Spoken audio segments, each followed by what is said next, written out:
Unbound Theatre presents The Chronicles of Professor Chronomier, the Tudor Assassin. Written by Dario Knight and performed by Erika Sanderson.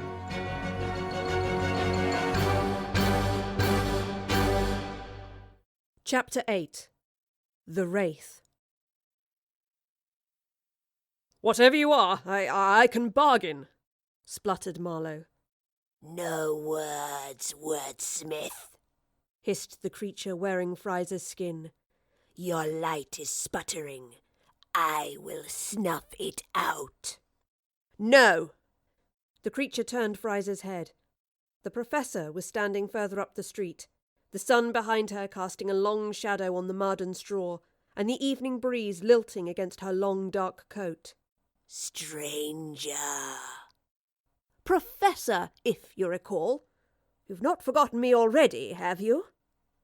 The creature did nothing, still clasping Marlowe by the throat. "Because it is you, isn't it?" said the professor as she took a cautious step forward. "From the vortex." "Vortex?" strained Marlowe. "You've followed me here. Most ungallant to tag along uninvited, you know. Now, put the playwright down." "Professor," mused the creature. "Professor Chronomier." "You know him?" Marlowe's eyes widened. "You have me at a disadvantage," the professor countered, trying not to betray her unsettled nerves. "Again, most uncivil. Who are you? What are you?" "His name is—" Marlowe began, but the creature tightened its grip and he was silenced. "We are the Wraith." "That's a start. Now, where are you from?" "Nowhere." "Don't be trivial. Where?" "You know our home." "The vortex?" "Beyond. Outside the span of time." "Impossible." "Ancient. And forever." "Then what are you doing here?" "You invited us." "I certainly did not. I throw a mean soirée and I cast my invitations wide, but one must draw the line somewhere." "You led us to the path." The professor was silent. "Your machine. You freed us." "No." "You tore the walls of time apart to find your way here." "And then stabilized them. I calculated my journey with care. I didn't just blunder in without a plan." "It was enough." A slight quiver of her lips was all that could be seen of the fear firing through the professor's body. Her throat dragged itself down to her stomach, and 100 dark prospects clouded her mind in fear of what consequences her maiden voyage might have made possible. "And now we are free." To do what? If the creature had plunged its talons through her heart, it would have terrified her less than the awful, demonic smile that spread across its face now. It uttered no words, but raised its arm, lifting Marlowe clear off the ground. "He is only the first." "The fourth, surely, after the poor man whose skin you appear to have commandeered and these goons." "Now is not the time for pedantry, dear lady," Marlowe gasped. "The servants are unharmed, merely mesmerized." "Mesmerized? You learn fast. What linguistic gymnastics lie ahead, I wonder?" "And this host," the creature's free arm indicated its distorted face, "is unimportant."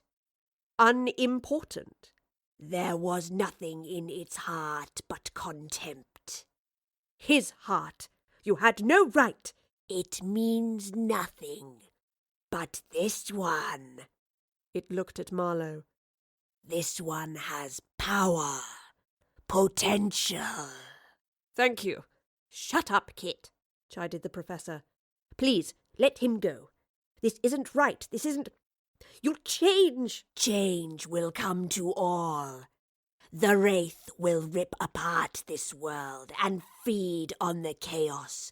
And you will—" It was cut off by the smashing of glass as a heavy bottle exploded across Fraser's head. "All right, Prof. Cool, don't he go on?" moaned Astrid. The creature recoiled enough to allow Marlowe to wrestle free from its grasp and duck beyond the reach of Cranmar and Vickers, who abandoned him and turned to Astrid. "All right there, gents. Fancy a bottle yourselves?" Astrid! Vickers made a swipe for her, but the Professor grabbed Astrid's arm and pulled the girl to safety. The two mesmerised guards made to follow, but the creature held out its claw-like arms to stop them. "No. Leave." It flexed its talons. The mist inside the eyes of the two men cleared and they collapsed onto the ground. The creature fixed the Professor's gaze, looking to her through stolen eyes. "Have the spy." "Spy?" Astrid looked up to Marlowe with excitement. "There are greater prizes in this time. The host's mind has shown us such riches." "Please, just come back with me and we'll go back to my machine and leave this time be. Neither of us belongs here. We need to leave." That smile again. That evil, calculating smile. "So long, Professor." "No!" She leapt forward as a cloud of black smoke erupted from the ground around the creature, and it leapt up to a low roof nearby. It looked back at her and then scampered away, still wrapped in borrowed skin. Immediately Marlowe ran forward and grabbed his dagger, which Vickers had dropped as he fell. The Professor knelt beside Cranmar and began to check for a pulse. "Come back here, you shade!" Marlowe cried as he ran to the building and began to clamber towards the roof. "Kit, don't!" the Professor pleaded, but he had already disappeared from view. "The fool! Oh, this isn't right. He isn't supposed to—" Ah! She gave a scream of frustration. Astrid knelt beside her.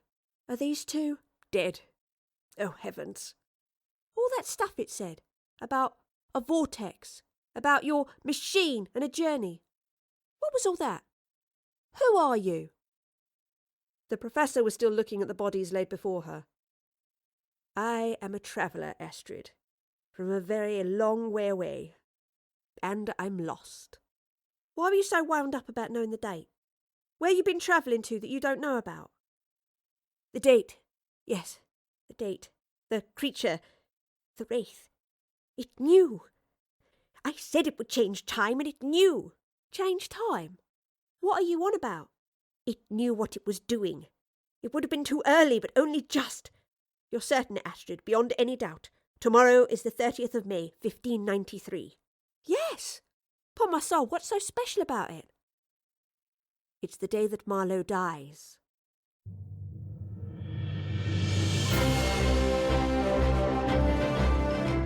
The Chronicles of Professor Chronomier, an Unbound theatre production. The Tudor Assassin was written by Dario Knight. It was performed by Erika Sanderson, with music by Kevin MacLeod.